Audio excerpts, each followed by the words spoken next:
ساتھ ہیں حسنات، آپ سے میں آغاز کر رہی ہوں چونکہ میں چاہ رہی تھی کہ یہ جو ایک مخصوص نشستوں کا معاملہ ہے اس پر جو سپریم کورٹ کا فیصلہ آیا اب اس پر عمل درآمد بھی ہو گیا ہے، حکومت کو 2/3 اکثریت بھی مل جائے گی، مگر آپ سے یہ جاننا چاہتے ہیں کہ اس فیصلے کے قانونی اور سیاسی اثرات کیا ہوں گے؟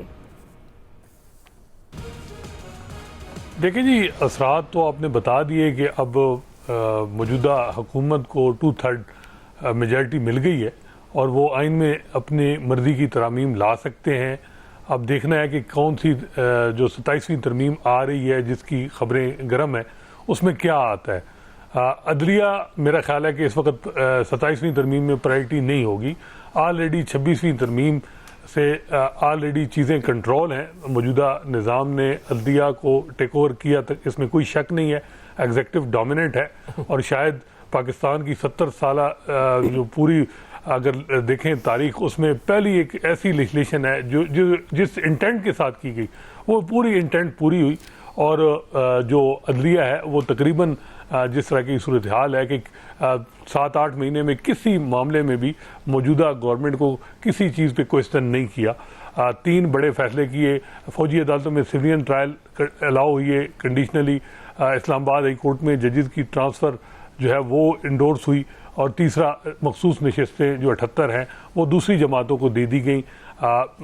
لیگلی قانون پہ بڑی بات ہو سکتی ہے، ہائپر ٹیکنیکل بنیادوں پہ یہ کیسز ڈیسائیڈ ہوئی ہیں، اگر دیکھا جائے تو ٹیکنیکل بنیادوں پہ تو مولوی تمیز الدین کا کیس بھی میرا خیال ہے اس سے زیادہ تکڑا تھا، لیکن دیکھنا ہے کہ کیا ان جو تینوں فیصلے ہیں ان سے ملک میں جمہوریت مضبوط ہوئی ہے، ان 3 فیصلوں سے کیا جو آئین کا ڈھانچہ ہے وہ تو کوئی اس میں پرابلم تو نہیں آئی، اور تیسرا جو فنڈامنٹل رائٹ ہیں جو لوگوں کے وہ کوئی افیکٹ تو نہیں ہوئی۔ تو ظاہری بات ہے 26ویں ترمیم کے بعد عدلیہ کمزور ہوئی اور جو اس کمزور ہونے کی وجہ سے جو اپوزیشن ہے یا اور سیگمنٹ آف سوسائٹی ہیں ان کے لیے بھی مسائل ہیں، اور اس وقت جو کچھ بھی کسی نے بھی دادرسی کسی معاملے میں لینی ہے تو وہ ایگزیکٹو سے رجوع کرے۔ عدلیہ اس وقت کوئی پوزیشن میں نہیں ہے کہ آپ یعنی چاہے وہ پی ٹی آئی ہے یا کوئی اور کوئی میڈیا پرسنز ہیں یا کوئی اور معاملہ ہے کہ ان کو ایگزیکٹو سے اگر کوئی گریونس ہے تو وہ کوئی کسی معاملے میں وہ ان سے ان کو ریلیف ملے۔ تو اس وقت سارا کچھ جو ہے وہ نظام جو ہے وہ ایگزیکٹو نے سنبھالا ہوا ہے۔ اگر دیکھا جائے تو ڈیفیکٹو اس وقت جو ماسٹر آف روسٹر عدلیہ میں وہ ایگزیکٹو ہے۔ صحیح جی عامر صاحب یہ تو چلے ایک دائرہ، بہت سارے اس پر پہلے بھی سوالات اٹھائے جا رہے تھے، خاص طور پر جب ہم نے بھی کل بات کی پشاور ہائی کورٹ نے جو مخصوص نشستوں کے حوالے سے حلف لینے سے روکا، لیکن اگر ہم تھوڑا سا سیاسی اینگل سے اگر ہم بات کرتے ہیں تو ابھی جس طرح سے پاکستان تحریک انصاف کے رہنماؤں نے بھی بات کی، اور اب چونکہ کل تک ہم بات کر رہے تھے کہ کل کیا ہوگا، الیکشن کمیشن ظاہرہ اجلاس کے بعد جس طرح آپ نے بھی کہا کہ یہ ہو جائے گا، تو آپ کو کیا لگتا ہے اب اس سے کیا فرق پڑے گا آئندہ آنے والے سیاسی لحاظ سے آئندہ آنے والے دنوں پر؟ اور جو اب کیونکہ آج ہمارے پاس وقت کم ہے ہم شاید دوسرا سوال نہ لے سکیں، تو آپ جو آج پاکستان تحریک انصاف کے رہنماؤں نے میڈیا ٹاک کی اس کو آپ کس طرح سے دیکھتے ہیں؟ کیا آپ کو لگتا ہے کہ پاکستان تحریک انصاف اگر تحریک چلاتی ہے تو اس سے کوئی واضح تبدیلی آئے گی؟ یا اس میں تحریک چلنی ہے، اس وقت تو وہیں بیٹھے تھے، لاہور میں تو میٹنگ نہیں کرتے یہ لوگ، پنجاب سے جب تک کریں گے نہیں میٹنگ تو کریں گے کیسے؟ جو حال حوال کر رہے تھے وہ سارا پنجاب کا بھی کے پی ہاؤس میں بیٹھ کے کر رہے تھے۔ میں نے کل کہا تھا نا مخصوص نشستیں مل جائیں گی اور وہ مل گئیں، آج نوٹیفیکیشن ہو گیا۔ منصور علی شاہ صاحب کا ایک خط سامنے آ رہا ہے، وہ آرٹیکل 200 گن رہے ہیں، ہم سپریم کورٹ کے سینئر ترین جج ہیں، ہم تو طفل مکتب ہیں اس معاملے میں ان کو کہوں گا کہ آپ آرٹیکل 240 پڑھیں نا، سروس آف پاکستان میں ججز آتے ہیں، یہ اپنے آپ کو ہر چیز میں آئین سے کھڑا کر لیتے ہیں۔ بھائی یہ سروس میٹر ہے سینیارٹی کا، 240 میں جائیں اور طے کرائیں اور کہیں 184(3) کا ڈرامہ کیوں ہے ججوں کی سینیارٹی میں؟ ہر دفعہ جس جج کا مسئلہ آتا ہے 184(3) میں اٹھا کے لے آتے ہیں، یہی تو گند مارا ہوا ہے۔ دوسروں کو کہتے ہیں جناب آپ آئین اور قانون پہ چلیں، تو ٹریبونل بنوائیں نا اپنی سینیارٹی کا 240 کے تحت، جہاں پہ سروس آف پاکستان موجود ہے۔ یہ کوئی سروس آف پاکستان سے باہر تو نہیں نہ ہو جاتے کہ آج خود تنخواہیں تو بڑھا لیتے ہیں، کیونکہ سب ڈرتے ہیں भाई कोई पूछे इनसे कि आप गाड़ियों पे चीफ जस्टिस लिखते कैसे हैं? कहीं किसी कानून में है ना पीएम लिख सकता है ना स्पीकर, सिर्फ अपनी बाउंड्री में लिख सकते हैं। इनको गाड़ी पे नंबर लगाना चाहिए। इस मुल्क में आवेगा आवा बिगड़ा हुआ है, पूछता ही कोई नहीं, हर बंदा अपनी मर्जी के मुताबिक गेम डाल के खड़ा है। अब वो उनको जजों को खत लिखने का शौक है, ये कानून साजी क्यों नहीं करवाते गवर्नमेंट से कह के? जब इनके पास इख्तियार होता है ये फैसले करते हुए चीजें क्यों नहीं क्लियर करते कि जनाब हमने अपने मैटर्स। मैं आपको बताऊं, मंसूर अली शाह साहब एडिशनल जज लगे, कोई बंदा मुझे चैलेंज करके बताए कि 1 साल का इख्तियार किसने लिखा हुआ है?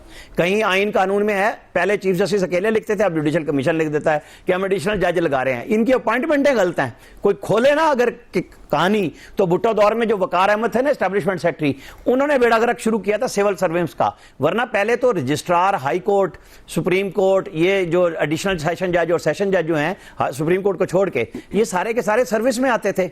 और वो सजाद अली शाह साहब जो चीफ जस्टिस बने, उनकी भी अपॉइंटमेंट इस तरह ही हुई कि वो सेशन जज थे, वो डिप्टी सेक्रेटरी लग गए पार्लिमानी अफेयर्स के, फिर सीनियर ज्वाइंट सेक्रेटरी बना दिया, जिन्हें ख्वाजा सफदर मरहूम ने कहा था जुल्फकार भुट्टो के ਤੁਹਾਡਾ सोना मुंडा बैठा हुआ गैलरी दे विच, और वो फिर एक्टिंग जज लग गए जाके हाई कोर्ट में, जो जज बनने के काबिल नहीं थे। इस गेम में सारों ने रंग रंगे हैं। फिर उसको 8वीं तरमीम के तहत सबने काबू किया कि जो गलत अहकामात थे जनरल उसके ज़ियाउल हक के, उनको कवर दिया, उस पार्लियामेंट ने नई ने आके दिया।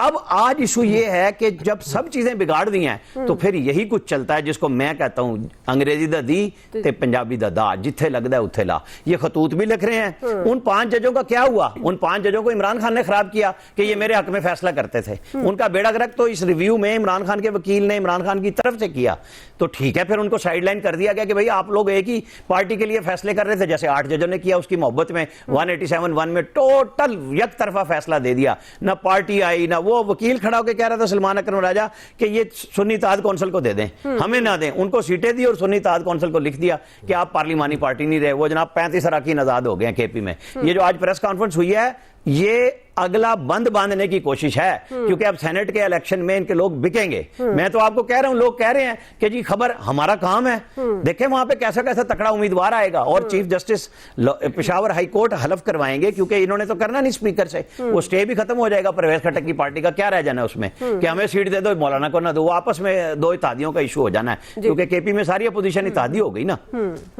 जी अयाज साहब, आप मुल्क में इस्तेहकाम की उम्मीद रखनी चाहिए इसके बाद, क्योंकि अब ये ताकत का तवाज़ुन भी तो तब्दील हुआ, 2/3 अक्सरियत मिली हुकूमत को। आपको क्या लगता है कोई तब्दीली आएगी ख़ासतौर पर पॉलिटिकली? अब जैसे पाकिस्तान तहरीक इंसाफ की बात करें, वो तो फिर मज़ीद कमज़ोर हो गई है पार्लियामेंट में, तो क्या अगला स्टेप होगा उनका?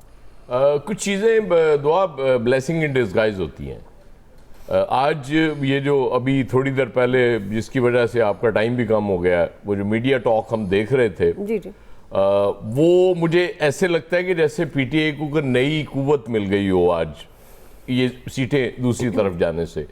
और चूंकि अलीमीन गंडापुर साहब के बारे में कहा जाता है ना कि वो रियासत के बीबे बच्चे हैं, उन्होंने आज 12 मरतबा रियासत को चैलेंज किया कि मेरी हुकूमत तब्दील करके दिखाएं, सियासत छोड़ दूंगा। एक और चीज़ बड़ी इंपॉर्टेंट है, पीटीआई की ये जो लीडरशिप बाहर बैठी हुई, जो हार्ड कोर कारकुन है, उसका बहुत ज़्यादा प्रेशर और दिन ब दिन बढ़ता जा रहा है। वो कह रहे हैं कि भाई आप लोग ऐशियाँ कर रहे हैं, यहाँ बैठ के मरात ले रहे हैं, मज़े ले रहे हैं हुकूमतों के, हमारा लीडर जेल में पड़ा हुआ है। वो जो डाई हार्ड वर्कर होता है ना, उसका तो सिर्फ मोहब्बत अल्टीमेट होती है अपने लीडर के साथ, है ना, उसको बाकी किसी की परवाह नहीं होती कौन क्या है। वो प्रेशर पंजाब में भी आ रहा है, वहाँ भी बढ़ रहा है, इसलिए वो मुज़ाकरात की बात भी हो रही है।